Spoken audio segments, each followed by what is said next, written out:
우리가 요즘 세상이 혼란한 중인데 이렇게 좋은 환경에서 예배 드릴 수 있는 것이 다 주님의 은혜인 줄을 믿습니다. 정말 주님의 은혜입니다. 2010년도 8월에 칠레 산호세 지역에 광산이 붕괴되어서 광부 33명이 지하 700명의 미터에 갇혔다는 소식 여러분 기억하십니까? 그때 온 세계가 난리 났었죠. 처음에는 모두가 다 사망한 줄 알았습니다. 17일 동안 소식을 전할 수가 없었습니다. 땅 위에서는 계속 그 안전지대라고 생각되는 곳에 구조 시추를 계속하면서 사람의 흔적이 있는지를 살폈죠. 그때 어느 날 시추를 할 때에 17일째 우리 33명 모두 피난처에서 살아 있습니다. 이렇게 이제 소식이 위로 올라왔습니다. 그 이후에 69일 동안 계속해서 땅을 파고 들어가서 한 사람씩 구조 캡슐을 타고 한 사람도 잃지 않고 33명이 다 살아난 기적 같은 사건이 있었습니다. 그때 그 사건 이후에 인터뷰한 광부 중에서 이런 말들을 했다고 합니다. 우리가 할 수 있었던 것은 기도뿐이었습니다. 또 이런 말씀 한 광부가 있대요. 아래에는 33명이 있었지만 하나님과 함께 34명이 있었습니다. 구조된 후에는 그 자리에 광산 입구에 예배당을 세웠고 하나님께 감사 예배를 드렸다, 이런 기록이 있더라고요. 보니까 여러분, 땅 속에 700m짜리가 여러분 어떻게 사람이 있는지 없는지 알고 또 사람을 어떻게 구조할 수 있겠습니까? 경험도 없었고 기술도 마땅치 않았는데 하나님의 놀라운 은혜로 역사하심으로 구조를 할 수 있었습니다. 그걸 알고 보니까 그들이 땅 아래에서 간절히 기도했던 거예요. 땅 위에서는 열심히 땅을 팠던 거예요. 찾으면서 기도와 하나님의 응답으로 말미암는 구원이, 부르짖음과 구원이 딱 만나는 그런 자리였던 것입니다. 오늘 우리가 시편 107편을 제가 오늘 갑자기 이렇게 보게 된 것은, 사실 오늘 새벽 기도 본문이 시편 107편 전반부고 후반부가 내일 새벽 기도 본문이에요. 그래서 내일 새벽 기도 하시는 분 약간 당황스럽겠지만 그냥 묵상한 대로 하라 그랬습니다. 내일 새벽 기도 오셔서 또 말씀 들으시기 바랍니다. 제가 새벽 기도 말씀을 저는 매일매일 묵상하면서 시편 107편을 제가 보면서 오늘 주가 맥주 감사 주일인데 107편 이렇게 시작해요. 여호와께 감사하라. 그는 선하시며 그 인자하심이 영원함이로다. 말씀을 쭉 묵상하면서 이 말씀을 맥주절 말씀, 제가 맥주절 설교를 거의 준비를 해놨는데 이 말씀을 주일날 할까, 오늘 수요일에 할까, 오전에 계속 고민하다가 오늘 하기로 제가 마음을 먹고 본문을 좀 바꾸었습니다. 오늘 하려고 했던 요나스 본문은 이 다음 주 말고 그 다음 주에 우리가 태국 단기 선교하기 전에 말씀을 함께 나누도록 하겠습니다. 여호와께 감사하라. 그는 선하시며 그 인자하심이 영원합니다. 이 말씀을 너무나 참 마음에 와닿았고, 그러면 하나님 앞에 감사할 만큼의 선하심은 무엇이며 그 인자하심은 무엇인가? 시편 107편 전체에서 그 내용이 나옵니다. 하나님께 감사해야 될 내용들, 하나님의 선하심, 그 인자하심이 전체로 나옵니다. 그래서 전체를 조금 살피면서 우리 나에게는 그 선하심과 인자하심이 무엇인가를 한번 돌아볼 수 있는 그런 시간이 됐으면 좋겠는데, 2절 3절에 보면 여러분에게 생각해 보십시오. 여러분들에게 하나님의 선하심과 인자하심이 가장 큰 부분은 어디인가? 여러분 인생에게 여러분 어떤 부분이 제일 감사하세요? 너무너무 커서 하나님이 선하신 하나님이시고 내게 인자하신 하나님이시다. 가장 큰 부분 어디인가? 2절 3절에 보면 그것입니다. 구원입니다. 구원. 하나님이 나를 구원하셨다는 것이 가장 선하신, 가장 인자하신 그런 부분입니다. 그리고 구원받은 백성들을 다 모아내신다 하는 말씀입니다. 그런데 이 구원이 단지 죽어서 천국 가는 구원만은 아닙니다. 죽어서 천국 가는 구원도 놀라운 하나님 은혜이고 큰 구원인데 그것만은 아닙니다. 4절 이하에부터 보면 광야 사막길에 방황하며 거주할 성읍을 찾지 못할 때, 그러니 광야에서 방황하는 인생이 얼마나 목마르겠어요? 배고프겠어요? 그래서 영혼이 피곤하고 지쳤을 때, 그럼 어떻게 돼요? 믿는 사람들은 내가 이 땅을 살다가 인생이 피곤하고 지치면 어떻게 합니까? 하나님께 부르짖지요. 하나님께 부르짖습니다. 하나님께 근심 중에 여호와께 부르짖었더니 하나님께서 고통에서 건져 주셨다. 바른 길로 인도해 주셨다. 거주할 성읍을 주셨다. 그래서 하나님의 인자하심, 또 인생에게 행하신 그 기적으로 말미암아 그를 찬송할지다, 이렇게 말합니다. 우리가 이 땅에 살아가면서 이 뒤에 나오는 똑같은 구조로 쭉 나오는데요, 이 땅에 살아가면서 어떤 부분은 그런 부분들이 있습니다. 여러분, 기적의 하나님이죠. 하나님께서 인생에게 행하신 기적으로 말미암아 그를 찬송할지로다. 여러분 한번 돌아보십시오. 여러분 인생에서, 지금까지 살아온 인생에서 하나님이 기적의 손길로 나를 구원해 주셨다, 여러분 그런 사건이 있습니까? 그때 그 사건은 하나님의 기적이어서 정처 없이 떠돌던 인생에게, 줄여 굶주리고 목마른 인생에게 맞아, 그때 하나님에게 기적을 베풀어 주셨어. 그래서 기적의 하나님. 이런 구조를 갖고 있습니다. 이 시편에서는 고통이 있어요. 환난이 있습니다. 그리고 하나님께 부르짖습니다. 부르짖을 때 하나님께서 응답해 주셔서 구원해 주셨고, 그 응답으로 말미암아 감사하고 찬양한다. 고통, 부르짖음, 응답, 구원, 그리고 찬양과 감사, 이런 구조를 가지고 이 시편이 전체가 이루어져 있습니다. 그 우리는 마땅히 고통이 없는 인생이 아니니까, 고통 중에 있을 때 하나님께 부르짖어 또 간구할 때 응답하시고 나는 하나님께 감사하고 찬양한다, 이런 그 구조인데, 고통의 이유가 여러 가지가 있습니다. 고통의 이유가 여러 가지 있어요. 그런데 하나님께서 이 고통에서 풀어주시는 자는 누구인가? 9절을 우리 같이 한번 읽어보겠습니다. 앞에 안 나옵니다. 107편 9절을 같이 한번 보겠습니다. 시작. 그가 사모하는 영혼에게 만족을 주시며 줄인 영혼에게 좋은 것으로 채워 주심이로다. 누구에게 만족을 주십니까? 사모한다는 게 뭐예요? 여러분 사모해 보셨잖아요? 누군가를 보고 싶어 해 보셨잖아요? 누군가를 만나고 싶어 해 보셨잖아요? 그러니까 돈 빌린 사람은, 돈 빌려준 사람이 어쨌거나 내가 은혜를 좀 베풀어 줘서 좀 탕감해 주기를 간절히 사모할 거 아닙니까? 아픈 사람은 좋은 의사 만나가지고 좋은 의사 선생님 내 병 고쳐주시기를 사모할 테고, 또 사랑하는 이가, 내가 사랑하는 이가 있으면 그 사랑하는 이가 나를 한번 봐주기를 사모할 테고, 우리가 고통 중, 인생의 고통 중에 있을 때, 굶주리고 목마를 때, 정처 없이 떠들 때, 또 돌 때, 우리가 하나님을 사모할 때 하나님께서는 그 부족한 부분을 채워주시고 만족하게 해주신다. 그리고 줄인 영혼을 좋은 것으로 채워주신다, 이렇게 말씀하시죠. 시편을 가만히 보면 이게 영혼과 육체가 별로 분리되어 있지 않습니다. 육체가 곤비하면 영혼도 곤고해집니다. 영혼이 곤고하면 육신도 약간 말라가요.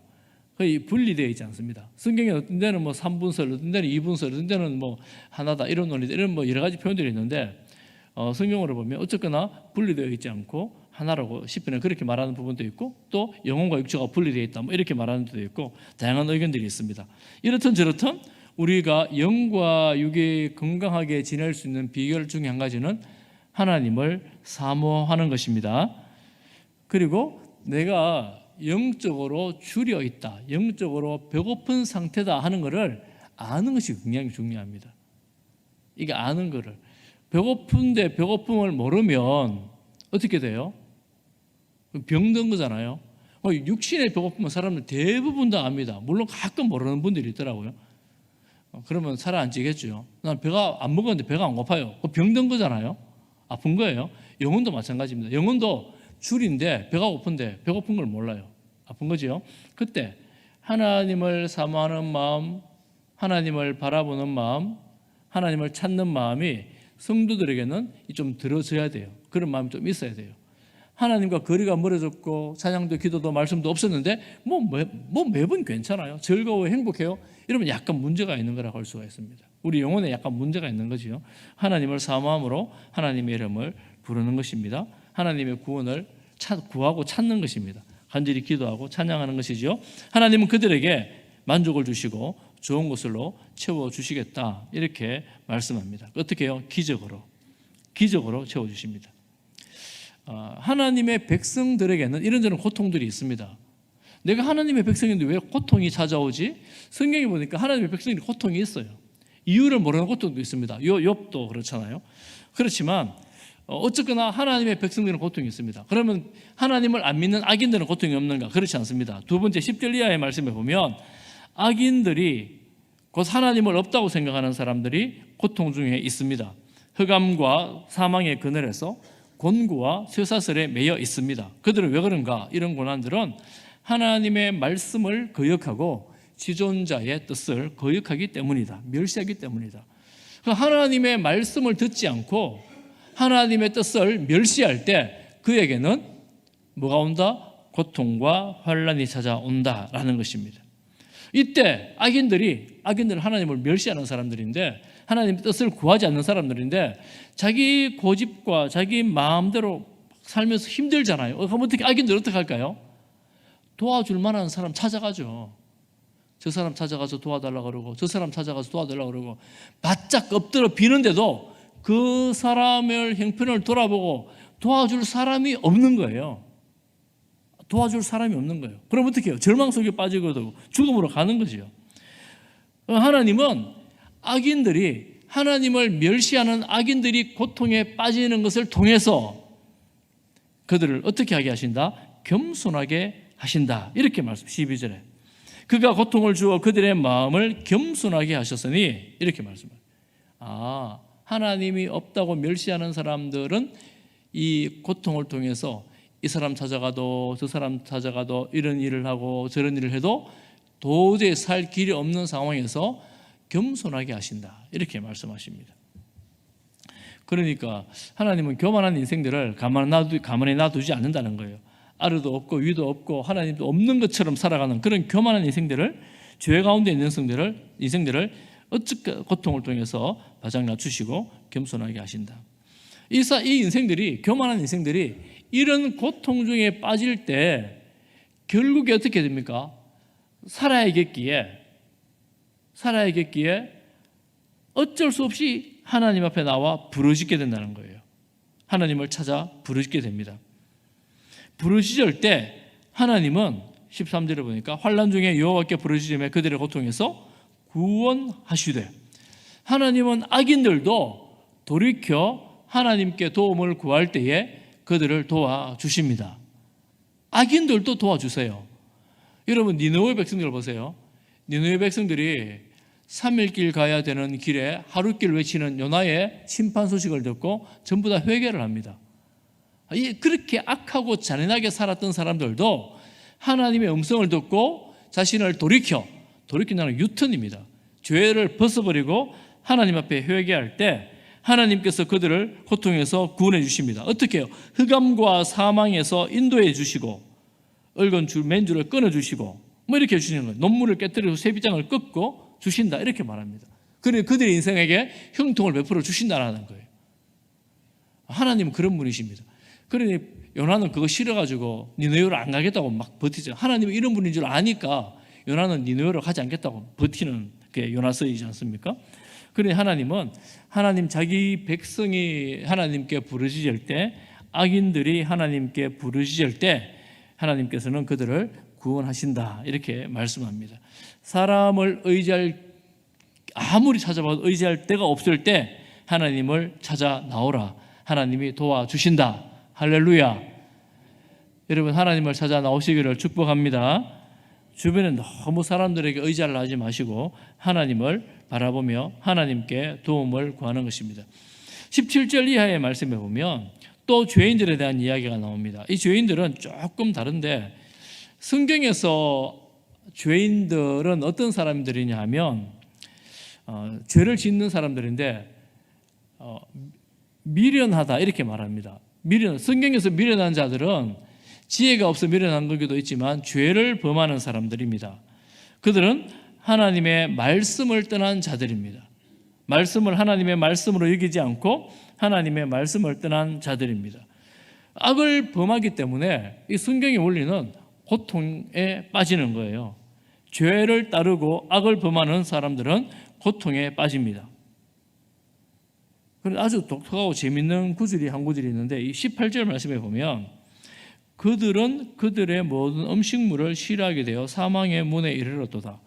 이 악을 범하면서 고난을 받을 때 그 고난 중에 한 가지가 뭐냐 하면 음식이 싫어져서 못 먹는 거예요. 산에 진미가 쌓였는데 입맛이 없어서 못 먹는 거예요.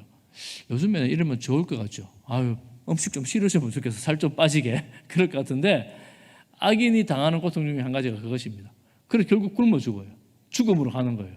사람이 먹을 만큼 먹어야 되는데 음식이 맛이 없어 못 먹는 거예요. 얼마나 고통스럽습니까? 악인들이 이런 고통 속에 빠지게 된다 하는 것입니다. 그런데 하나님은 이들이 그런 고통 중에서라도 하나님을 찾아 부를 때, 하나님을 구할 때 하나님은 그들의 구하는 소리를 들으시고 부르짖음을 들으시고 그들을 건져 주십니다. 그런데 그들을 건져 주시는 방식이, 구원하시는 방식이 아주 독특합니다. 20절 말씀을 우리 같이 한번 읽어보겠습니다. 20절입니다. 시작. 그가 그의 말씀을 보내어 그들을 고치시고 위험한 지경에서 건지시는도다. 악인인데 하나님의 말씀을 거절하고 하나님의 뜻을 멸시한 그런 악인인데 그들을 이 간구하고 부르짖을 때에 하나님이 그들에게 뭘 보내요? 말씀을 보낸 말씀을 왜 보내겠어요? 위에서는 기적을 베풀었어요. 기적. 사람들이 행하지 못하는 기적을 베풀었습니다. 여기서는 말씀을 보내요. 말씀은 여러 가지 기능이 있지만 죄에 대해서 깨닫게 하시는 기능이 있습니다. 이게 죄라는 걸 알게 합니다. 말씀을 보면서 이게 내가 죄인이었구나는 걸 알게 돼요. 내가 하나님께 불순종했다는 걸 알게 됩니다. 내가 돌이켜야 되는 방향이 이거구나. 내가 잘못된 길로 가고 있었구나. 이 길로 가야 되는구나 라는 것을 알게 됩니다. 그럼 말씀을 보내심으로 그들을 고치십니다. 마음을 고치시고 생각을 고치시고 태도를 바꾸시고 말씀을 통하여 그들이 새로운 인생을 살아가게 되어집니다. 말씀으로 그들의 인생을 건져주시는 거예요. 고통 중에 있을 때에도 회복이 일어나는 것입니다. 사람들이, 악인들은 주로 이거 내 힘으로 했지, 내 능력으로 했지, 하나님이 어디 있어, 말씀대로 살면 다 망해, 이렇게 살아야 돼, 이렇게 하는 사람들인데 오히려 그들이 내 힘, 내 능력이 아니고 하나님이 도우시는 거구나, 하나님 하신 것이구나 깨닫게 되고 하나님 앞에 겸손히 무릎을 꿇으며 감사하며 뭐라고 말씀하시느냐 하면 그가 행하신 일을 선포할지로다. 감사제를 드리며 노래하며 그가 행하신 일을 선포할지로다, 이렇게 말씀하십니다. 하나님께서 나에게 베푸신 이런 놀라운 일들, 내가 죄 가운데 살았는데 하나님을 잘 모르고 하나님 없다 생각하고 내 마음대로 살았는데, 내 고집대로 살았는데 하나님의 말씀을 이렇게 알게 돼서 보니까 이게 모든 게 다 죄였고 내 고집이었고 아집이었고 하나님을 인정하지 않았던 그 삶이 정말 죄덩어리였구나. 죄덩어리였구나. 이걸 깨닫게 되고 회개하게 되고 그리고 그 고통에서 빠져나와 새 삶을 살아가게 되는 것입니다. 그러면 이렇게 알게 된 사람은 어떻게 한다고요? 하나님의 일, 내가 이렇게 살았는데 알고 보니까 하나님의 말씀이 참 진리더라. 내가 죄인이었더라. 내가 깨어나서 예수님을 믿게 되고 내게 예수 믿게 된 게 너무 좋아서 하나님의 일, 내가 이렇게 된 것에 대해서 세상 사람들에게 선포하는 그런 삶을 살아가는 것입니다. 감사함으로 하나님 앞에 나오게 되는 것입니다. 여러분, 우리가 하나님께 감사해야 될 것 중에 한 가지가 있다면 정말 많은데 어쩌면 우리가 가장 감사해야 될 것 중에 한 가지가 내가 죄인이었구나 하는 것을 깨닫게 된 것, 내가 죄인이구나 하는 걸 알게 된 것, 이것이 가장 큰 감사 중에 한 가지입니다. 우리가 신앙생활 오래 하신 분들, 우리 성경에서 다 죄인이라 하니까 다 죄인인지 알잖아요. 제가 예전에도 말씀드린 적이 있지만 무슨 죄를 그리 지었습니까? 감옥에 평생 안 가봤고 경찰서도 안 가봤는데 무슨 그를 죄를 지었습니까?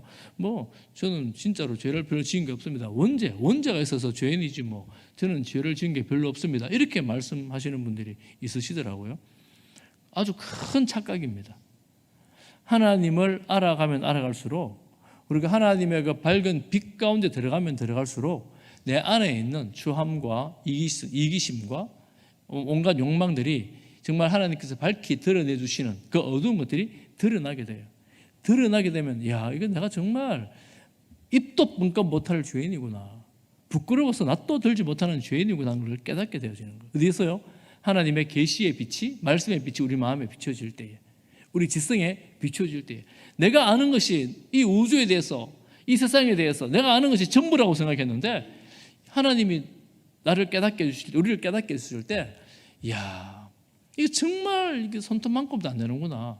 무한하신 하나님, 전능하신 하나님, 정말 전지전능하신 하나님 앞에 내가 정말 깃털같이 가벼운 존재였구나 하는 것을 깨닫게 될 때, 정말 하나님께서 나보다 크시고 위대하시고 천지의 주제가 되신다는 사실 때문에 머리를 숙이게 되는 거죠. 그리고 하나님 감사합니다 이렇게 되는 거죠. 이렇게 인간의 연약함을 깨닫지 않습니까? 여러분, 아마 신앙생활 하면서 그런 적이 다 있을 텐데, 우리가 아직 죄인 되었을 때에 그리스도께서 우리를 위하여 죽으심으로 하나님께서 우리를 향한 자기의 사랑을 확증하셨느니라. 내가 죄인이었을 때 하나님 나를 사랑하셨구나. 그 위의 구절, 로마서 8장 5절 6절에 보면 내가 연약할 때, 죄인이 아니고 연약할 때에, 굉장히 상징적 의미가 있는 구절입니다. 내가 죄인 된 것을 깨닫고 아는 것, 이게 하나님 우리를 지성의 빛을, 영적인 지각을 깨워주는 거고요. 내가 약한 것을 알게 되는 것, 이것 또한 하나님께서 우리에게 깨달음을 주시는 거예요. 내가 일도 잘하고 또 능력도 있고 다른 사람을 다스리는 능력, 이렇다고 생각을 했는데 알고 보니까 나는 약한 존재인 거예요. 그래서 내가 실패할 때, 내가 좌절할 때, 약하다는 걸 인정하기 싫으면 계속해서 부정하죠. 저 사람 때문이야, 저 사람 때문이야, 이것 때문이야. 계속 남 탓을 하죠. 그런데 마지막 자리에 가서 내가 탄식하며 비참한 자리에 앉아있을 때에, 내가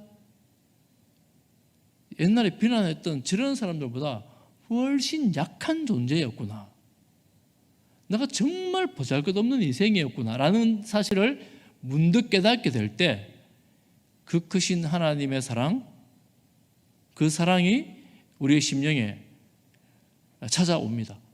그 하나님이 이렇게 무능하고 무지하고 연약한 존재인 나를 위해서 아들을 주셨구나. 세상 멸할 때에, 멸망받을 때 내가 하나님 백성으로 천국 백성이 되는 것이구나 라는 것을 문득 깨닫게 될 때, 영적으로 여러분 깨어나는 시간입니다. 내가 약했고, 내가 죄인이었고, 내가 하나님 없이 살아갈 수도 있다고 생각한 적 없는데 내가 무의식 중에 그렇게 살아왔던 것들을 깨닫게 될 때, 우리가 정말 이거 하나님 그 큰 사랑 앞에서 목나올 수밖에 없는 그런 상황이 되어지는 거죠. 그러니 하나님의 사랑, 하나님의 이 은혜를 선포하지 않을 수가 없게 되는 것입니다. 이게 성도의 영적 일생입니다. 우리 성도들의 영적 일생 가운데 정말 중요한 자리가 이 자리입니다. 내가 내 힘으로 내 능력만 가지고 살아온 것이 아니구나. 또는 아이들 청년 때 고민하면서 할 때, 나는 왜 이런 집에 태어나가지고 내가 이것밖에 안 되고, 우리 부모님 왜 이런 사람이 나를 낳아가지고 나는 왜 이렇게 괴롭게 살아가야 될까, 막 그렇게 고민했는데, 알고 보니 하나님의 사랑을 알고 보니 하나님께서 내게 생명을 주시고, 나를 위해서 기도하는 부모님을 주시고, 나를 위해서 늘 돌봐주신 형제와 자매들이 있었다는 사실에 대해서 너무나 감사하게 되고 감격하게 되는 것이지요. 그래서 감사함으로 하나님의 그 이름을 선포하는 일을 하게 되는 것입니다. 우리가 성도로, 주님의 자녀들로, 백성들로 살아갈 때 이 연약함을 알고 하나님의 그 크심을 알고 하나님을 선포하는, 감사하는 그런 성도들 될 수 있기를 축복합니다. 무엇으로 그렇게 된다고요? 하나님의 말씀으로 우리 자신을 보게 되고 거울에 비춘 듯이 깨닫게 되어지는 것입니다. 그리고 23절 이하의 말씀에 보면 너무나 당연한 이야기인데 시인은 아주 크게 이야기합니다. 23절에 보면 배들을 바다에 띄우며 큰 물에서 일하는 자들에게 하는 말이에요. 바다에 배 타고 나가면 이 상선을 끌고 다니는 뱃사람들, 그들은 이 바다를 어떻게 볼까요? 바다를 보면 오늘 성경에서 이렇게 딱 표현합니다.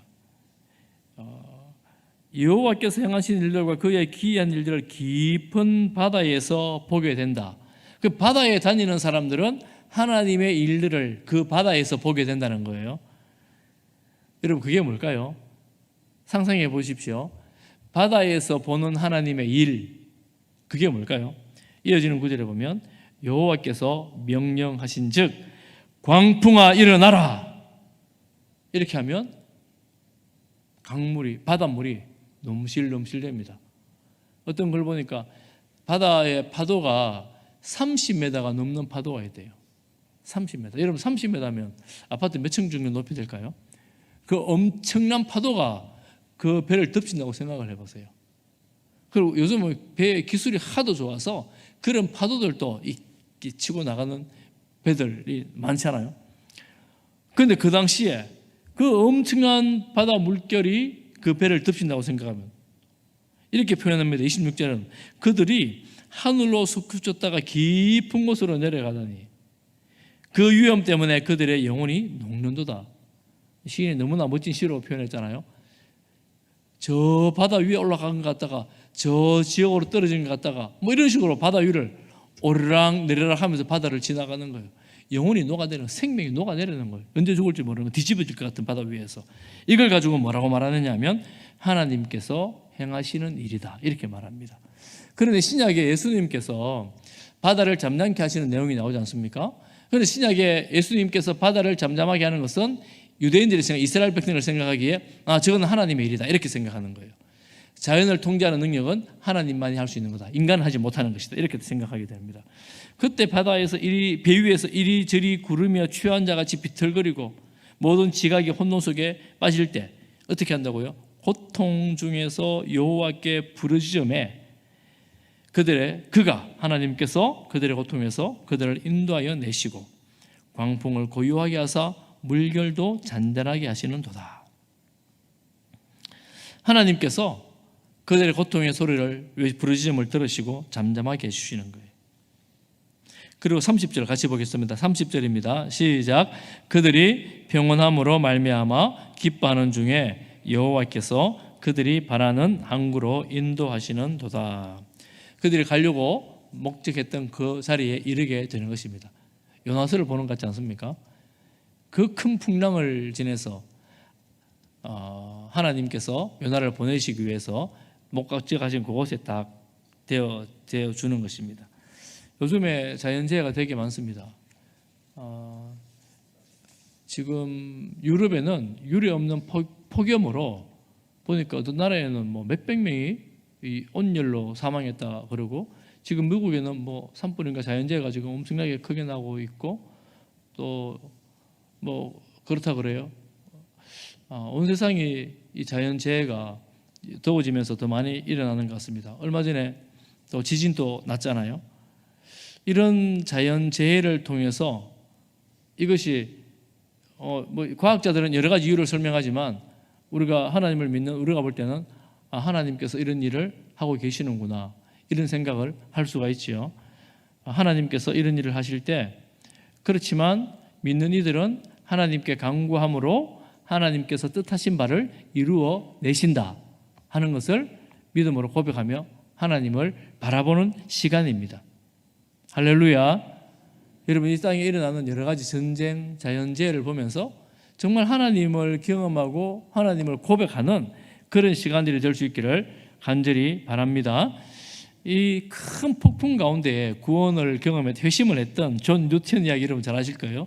1748년에 대서양 지나다가 노회선을 타고 있다가 존 뉴턴이 처음으로 하나님 불쌍히 여겨 주십시오 기도하고 회심을 시작했던, 그래서 어메이징 그레이스, 나 같은 죄인 살리신 곡을 만든 존 뉴턴 목사님이 바로 이 큰 폭풍 중에서 하나님의 구원을 경험하게 되었던 것이죠. 그래서 그들은 하나님께서 행하신 기적으로 말미암아 그를 찬송하라, 이렇게 고백합니다. 하나님은 그런 분이십니다. 길 잃은 사람들, 정처 없이 떠도는 사람들이 간구할 때 들으시고, 죄에 빠진 사람이 부르짖을 때에 구원하시고, 죄로 병든 사람을 고치시고 폭풍 속에서도 구원하시는 분이십니다. 할렐루야. 우리가 그렇게 하나님을 믿고 그렇게 하나님을 찾는 성도들이 될 수 있기를 축복합니다. 제가 오늘도 뉴스를 보다가 신문에 보니까 지난 주죠 24일에 베네수엘라 과라이라 주에서 7.2, 7.5 지진이 연속 났죠. 그때 지금 그 뒤로 600회가 넘는 여진이 계속 있었대요. 그리고 화요일까지, 어제까지 사망자가 2,000명을 넘고 부상자가 5,000명을 넘고 실종자가 5만 명이다. 이런 기사들이 나오더라고요. 각국에서 온 구조자들이 한 생명이라도 살려고 필사적으로 노력하고 있는데 기적 같은 사건이 있었어요. 여러분 보신 분 있을 거예요. 생후 18일 된 아이를 안고 있는 엄마가 구조가 됐어요. 18일 된 아이를 안고 있는 엄마가 그 집에 지진이 나서 엄마가 아이를 앉자마자 집이 무너졌대요. 그 인터뷰를 했는데 살아나서 인터뷰를 무너졌는데 다리가 콘크리트 더미에 깔리고 머리가 그 더미에 이렇게 덮쳐가지고 꼼짝 못하고 아기만 안고 있는 이런 상황이었다고 합니다. 움직이지도 못하고 소리 질러도 밖에 들리지도 않고 아기만 안고 있고 그래서 엄마가 아이 손을 코에 대보니까 숨 쉬는지 안 쉬는지 그것만 확인할 수밖에 없는 그런 시간. 그 기사에 보니까 이렇게 써 있었어요. 그리고 몸 아래에 깔려있던 성경책을 느끼며 희망을 잃지 않았다라고 인터뷰했다는 거예요. 영국 BBC에 인터뷰한 건데 그걸 이제 서울신문에서 받아 쓴 건데 성경책이 누운 자리 뒤편에 깔려 있었다는 거예요. 바닥에. 아이에게 아무것도 먹일 수도 없었고 뭐해도 못 먹이는 형편이었는데 이 성경책 때문에 희망을 가질 수 있었다 이렇게 말합니다. 그리고 32시간이 지난 이후에 불빛이 비치고 그리고 남편의 소리가 들려서 소리 질렀더니만 결국 기적적으로 그 모자가 살아난 거예요. 구조를 받은 것입니다. 너무나 놀라운 일 아닙니까? 여러분 이 세상에 살면서 우리가 때로는 죄 때문에 때로는 성도들의 연단은 하나님의 연단 때로는 이유를 모르는 고통 고난들이 계속해서 우리에게 닥쳐옵니다. 지금도 아마 이런저런 고통 중에 있는 여러분들 성도님 있을 수도 있을 거예요 아마. 그럼 우리가 이 고통과 고난을 어떤 마음으로 지나가야 되는가? 우리 고통의 이유를 다 잘 알지는 못합니다. 잘 알지는 못해요. 죄 때문인지 자연재해 때문인지 전쟁 때문인지. 그렇지만 고통의 이유는 모르지만 고통이 우리에게 주는 한 가지 방향성은 있어요. 그게 뭐냐면 고통은 우리를 하나님을 바라보게 만든다. C.S. 루이스는 고난은 하나님의 확성기다 이런 표현을 썼어요. 하나님을 경험하게 되는 계기가 된다라는 말입니다.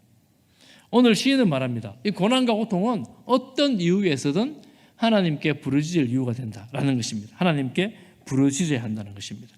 부르짖을 때에 찾아오셔서 말씀하시고 기적을 베풀어 주시고 깨닫게 하시고 우리를 구원해 주십니다. 이게 하나님의 선하심이고 인자하심입니다. 시편 34편 8절에서는 하나님의 선하심을 맛보아 알라 이렇게 말씀하시거든요. 어떻게 맛을 봐요? 경험하고 체험하라는 말씀이죠. 하나님의 선하심과 인자심을 경험하고 체험하려면 어떻게 해야 돼요? 우리 계속 성공만 하고 있으면 여러분 과연 하나님 내게 은혜를 주셔서 내가 이런 성공을 계속하고 있지 이렇게 말할 수 있을까요? 때로는 고난과 때로는 환난을 통하여 하나님 없으면 안 된다고 부르짖음을 통하여 하나님 나의 인생에 개입해 오셨고 내 인생을 도우시고 인도하신다는 사실을 고백함으로 우리가 하나님을 더 가까이 섬기며 선하심과 인자심을 맛보아 아는 계기가 될 것입니다. 제가 아까 조금 전에 말했던 그 건물 더미에서 지진 더미에서 구조받은 그 모자 이야기, 성경 등에 깔고 있다고 무슨 성경 그것 때문에 뭐 희망을 잃지 않아요. 제가 대학생 때 저 같으면 제가 그렇게 생각하고 말했을 거예요. 제가 되게 회의적인 사람이었기 때문에. 왜냐하면 그 동네에 남미에 천주교 성도들이 얼마나 많습니까? 집집마다 성경책 한두 권 다 있을 텐데, 무너지면 성경책 가까이 있을 텐데, 그거 있다고 해서 성경책이 있다고 뭐 이렇게 죽을 사람이 살고 뭐 살 사람이 죽나요? 뭐 하나님 살려주면 사는 거지, 뭐 이 정도로 생각했을 거예요. 근데 제가 지금 저의 생각은 좀 달라졌어요. 이런 간증들을 들으면 하나님께서 우리 삶에 개입하고 역사하실 때 여러 가지 상징들, 여러 가지 도구들을 사용하시는데, 그 중에 한 가지가 성경이고, 또 그 중에 한 가지가 십자가이기도 하고, 또 그 중에 한 가지가 여러분 삶에 경험하는 여러 가지 표지들이 있습니다. 징표들이 있을 수 있습니다. 어떤 집에 신방 갔는데 그래요. 앞으로 봐도 십자가, 뒤로 봐도 십자가 보면 기도해요. 이렇게 말해요. 어떤 사람들은 한국이라는 나라 수도에 십자가가 너무 많아가 공동묘지가 이러는데, 어떤 사람들은 십자가 앞에서 기도할 수 있어 너무 좋아요. 이렇게 말하는 거예요. 엄청난 시각 차이 아닙니까? 우리 성도들은 그런 사람들입니다. 성경책 한 권만 봐도, 성경책문 옆에서도 하나님을 기억하게 하고, 하나님의 말씀을 기억하게 하고, 하나님께로 좀 더 가까이 나가게 하는 표지가 되어지는 것입니다. 집마다 있는 십자가, 없는 분도 있겠죠. 십자가 보면서 예수님을 좀 더 묵상하고 또 생각하고 기도할 수 있게 되어지는 것이죠. 하나님의 손길이 될 만한 사인들을 가지고 있는 것입니다. 물론 그것이 우리를 구원하는 것은 아닙니다. 때로는 구원합니다. 입대할 때 친구가 준 포켓용 성경책 조그만 걸 가지고 이게 늘 군복 위에 꽂고 나갔는데, 어느 날 총알이 요 성경책에 맞아서 구원받았다는 얘기, 여러분 그런 예화 들어보셨잖아요. 그런 이야기 들으면 이거 때로는 놀라운 하나님 은혜로 구원의 역사도 경험하는구나라는 것을 알게 되죠. 손 떼묻는 어머니의 성경책은 그 아들, 하나님을 떠났던 아들이 하나님께로 돌아올 수 있는 계기가 되기도 합니다. 그러니 하나님께서 온 세상의 온갖 것들을 통하여 하나님을 바라보게 하시고 돌아오게 하시고 희망을 잃지 않게 하시고 하나님 말씀으로 힘을 내고 살아가게 하십니다. 그러니 하나님은 우리를 광야 가운데서도, 때로는 죄 가운데서도, 때로는 풍랑 가운데서도, 생명을 잃을 수 있는 병 가운데서도 하나님을 간절히 찾게 하심으로 하나님 인자하심과 선하심을 경험하게 되는 것입니다. 할렐루야. 오늘 이 자리가 하나님 여러분 부르심의 자리가 되고, 하나님 은혜로 하나님 인자하심과 선하심을 체험하는 그런 자리가 아니라고 누가 말하겠습니까? 여러분 인생에 있어서 날마다 주님과 동행함으로 그 인자하심과 선하심으로 경험하고 체험하고 감사함으로 지나는 우리 성도들 될 수 있기를 주님의 이름으로 축복합니다.